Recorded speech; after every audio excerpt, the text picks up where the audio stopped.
existence. Life is a rhythm, every moment is a beat. Gotta move so smooth, just can't accept defeat. What's going on, guys? Going back to another video. Today I'm not gonna be doing much in the video. Today's gonna be a story time because I had a long day. So let's start off. So today's story time is going to be on how me and my friend got in trouble with the police. My friend, let's call them Owen. And me and this friend, I was just chilling at home, hanging out, having fun. When he calls me, he's like, "So you trying to have a sleepover? You trying to come over? Let's hang out, let's chill." I was like, "Yeah, for sure. I ain't doing nothing." So, I go over to his house. We hanging, chilling, just trying to figure out how to move. And we found a move. There was a couple of kids outside that was, let's just say, the big jumble. So me, Owen, and the big jumble were all just hanging out, having fun outside. When, talking to his girl's mom, we're having fun, doing all this, all that. And me and Owen and the big jumble, somebody out of the big jumble lived in the neighborhood that was closest to his, and they were like, "Hey, let's go over to my house. I got some things to do. We got food and everything like that." And we were like, "Sure." And I was like, "I don't know, my phone is about to die, and I don't want to leave without it being dead." And he was like, "We'll be fast. We'll be right back." And I was like, "Okay, bet." So me, Owen, and the big jumbo go over to his house, and when we get there, we greet the parents, and we say hello, say hi, say thank you for having us, and everything like that. We eat some food. It's all going swell. Everybody's having a good time, hanging out, talking, having fun. And that's when, my phone's at around, 10%. It's already around 9:30. And we're like, okay. You're like, what y'all want to do? Because, mind you, the place where I live at, there's a curfew where it's 10 o'clock. You have to be inside. Anybody under 18. And we were like, we only have like 30 minutes left, so let's go do something. I was like, sure, my phone's about to die, but let's just do this like calmer game. So we go outside. We're just messing around, playing basketball. And that's when we're like, how about we just go, oh my gosh, low power mode, I forget. And that's when they're like, let's just go outside, let's hang out, let's walk around the neighborhoods. And they're like, okay, sure. So we walk around the neighborhoods, having fun, talking, hanging out, just doing regular boy stuff. And we're like, hey, we're really thirsty. After about, 30 minutes of walking, 45 minutes, it's already past 10 o'clock. We weren't paying attention to time. And we're like, okay, let's go over to our friend's house and get some water, because we're really thirsty. We've been running around the neighborhoods, having fun, just being us for real. And then we're at his house, and we get this text, or one of the kids from the jumbles, they get this text from this girl, and they're like, hey, have y'all been like going around the house and thinking about audition? And we're like, no, we've just been walking around having fun. And we're like, well, hell, boys, you think they reached my house? And, my mom saw them on camera, and she called the police on them. And we're like, oh, shoot, for real? And she was like, yeah, I just wanted to make sure that it wasn't her. And we're like, oh, okay. So we're like, well, we shouldn't have anything to worry about since it wasn't us. And it's like, but it is past curfew, so if we do get caught police, that's going to be very suspicious. So we're like, how about we all just go home? So we're all walking home, we're all on our way back, and that's when my friend Owen and a kid out of the jumbles won a race in the middle of the street. Because they're all arguing over here talking about something. I'm faster, no, I'm faster, you're not faster than me. And, my friend Owen had he had a point to prove. So they get in the street, they getting ready, setting their marks. They count to 3.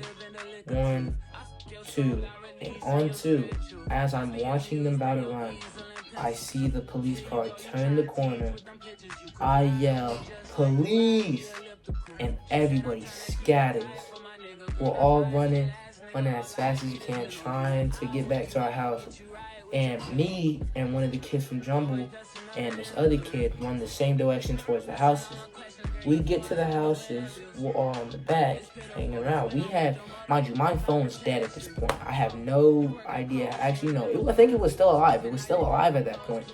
And I'm at my friend's house that I'm having a sleepover with, and I'm over there, and we're just like, will like breathe heavily, like, hey, and we're like, what happened? Where did everybody go? Which way did people go? And you know, me and this kid from the jungles are just like sitting at my friend Owen's house, and we're sitting there just waiting for somebody to like give us information or anything. When I get information, so I'm calling my friend Owen's phone, and we're calling, and that's when I realized that he gave his phone to somebody in the jambalaya group. And I'm like, okay, shoot, I guess we're just gonna have to do something right here. So the kid and the jumbles go back to the other kid's house because he's supposed to be there, and I'm just waiting in the back of the house, just like, okay, let me just chill out and wait for him to call and text me to get back. And I'm going to the front trying to open the door, and I'm like, okay, I guess I'll just have to sit here and wait until he gets back. Talk about 5 minutes later, I see a light come down the street. I'm thinking it's just somebody's car trying to get to their house. It's a police officer, and they stop right in front of his house. Now let me tell you, my heart dropped so fast, so low, that I couldn't even fathom to get some words out. It's like a police officer comes out, he walks up to me and he says, hey son, is somebody here? I was like, no, because his mom was supposedly out at the time, like when I got there. She was supposed to be back later. And I was like, no. And that's when he was like, okay, well, I have some questions to ask you. I was like, okay. He was like, were you out with a couple of boys earlier? I was like, yes. And he was like, well, y'all, in the neighborhood over there doing anything wrong, suspicious? I was like, no, we were just walking around, hanging out, having fun. And he was like, oh, okay, well, and he was like, okay, well, I have to talk to the person here. I don't think nobody's home. So he knocks on the door. Find out Owen's mom opens the door. Me being me, I'm like, oh shoot, she's looking at me with the meanest stare. Like, what did you do? I'm like, I don't know. So she's talking to the police, and the police talking to her that, trying to get everything right, situation gone and going. And I peek over to the police car. I see the biggest grin on Owen's face in the back of the car, thinking that everything's sweet, thinking that everything's gonna go well. Well, let me tell you, nothing went well that night. He gets out the car. I'm upstairs. Police told me to grab my stuff and said I have to come with him. I go upstairs, grab my phone, try to charge it to text my parents, and that's when Owen comes upstairs and he's like, bro, that was so crazy, bro. It was so fun in the back of the car, bro. It's like, just stay up in here, and when he's gone, we just hang out and chill some more. I was like, nah, he told me I gotta come with me. He's like, oh, shoot, for real? I was like, yeah. He's like, oh, well, just make sure you take your parents. I can't, my phone is dead. And that's when we hit the police car. He's telling me to hurry up and let's go. And I was like, okay. So I grab my stuff, head downstairs. Policeman puts me in the back of the car. I'm riding back to my house.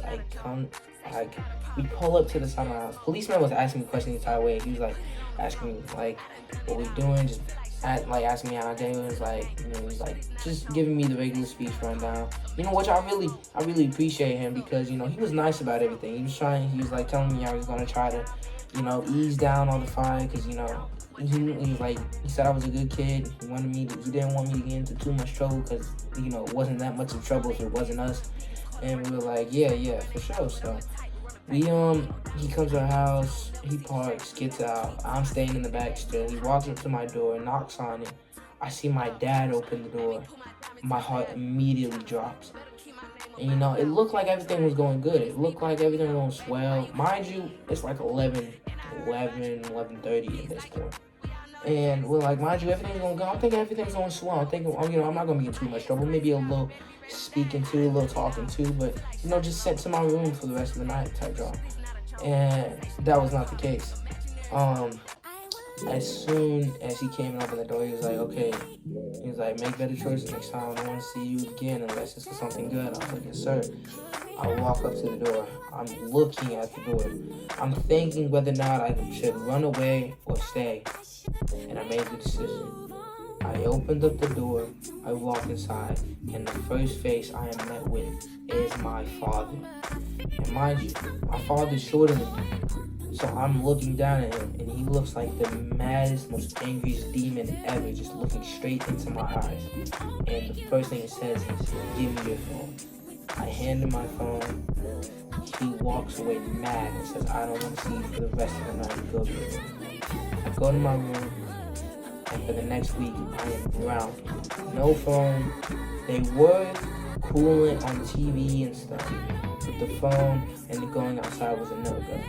So I was like, okay, fine. So for the next week, I was just inside, either doing schoolwork or watching TV. And over time, I'm going to school, and like first day back, I'm talking to my friend about it. I'm like, yo, so what happened? He was like, oh shoot, well, we all got out of trouble because we talked to police officers, and they don't even have proof that we were the ones that actually were at the house. And I was like, oh shoot, he was like, yeah. So our parents gave our phone back, and they were cool with everything because we didn't do anything wrong, and they didn't even have proof to prove if we did anything wrong. And we were like, oh shoot. I was like, so why don't you just tell my dad? And he was like, well, I was going to, but you never answered your phone. I was like, because my phone was taken. So a couple days later, my friend Owen comes to my house, and he's talking to my dad about it. And my dad asked me on the way home from basketball practice, he's like, hey, so what happened tonight? I explained it to him, and then he explained to me that he wasn't mad about, he wouldn't have been mad about the being on addiction and everything like that, because that's just regular teenage stuff. He was more mad about how he broke our trust about where I was at, my phone being dead, and just overall, just like the principal effects. And I was like, I understand that. And after that, I feel like that kind of like grew our bond stronger because like I understood him there, and it's like he was like very understanding about things. And mind you, the next day after that, he gave me my phone back, and everything was cool. Everything went back to normal. Luckily, I gained my parents' trust back enough to have another sleepover with the kid, and everything's well now. But yeah, y'all, that's the end of the story. Like really thinking back at it, it's like, bro, if there was so many things about that could have went different, that were like could have went different, that would have saved so much time and so much effort and trust, and like I wouldn't stuff like that wouldn't, if there was things I didn't do, it would be so different right now. But yeah, y'all, I just think that was a really crazy thing that happened. But yeah, y'all, thank you for watching. Thank you for listening to my story. It was a little long, I'm not gonna lie. I'm a little bit of a yapper, but I just want to say thank y'all for watching, and thank y'all for tuning in my videos. As I say in all my videos, I love all y'all guys. I love all the support I get. And just thank y'all, bro. Y'all are so amazing. I just want to tell y'all that. So like, comment, share, subscribe. Make sure y'all do that. And turn on the post notifications to see my videos. But yeah, y'all, thank y'all for watching. I will see y'all in the next one. Peace.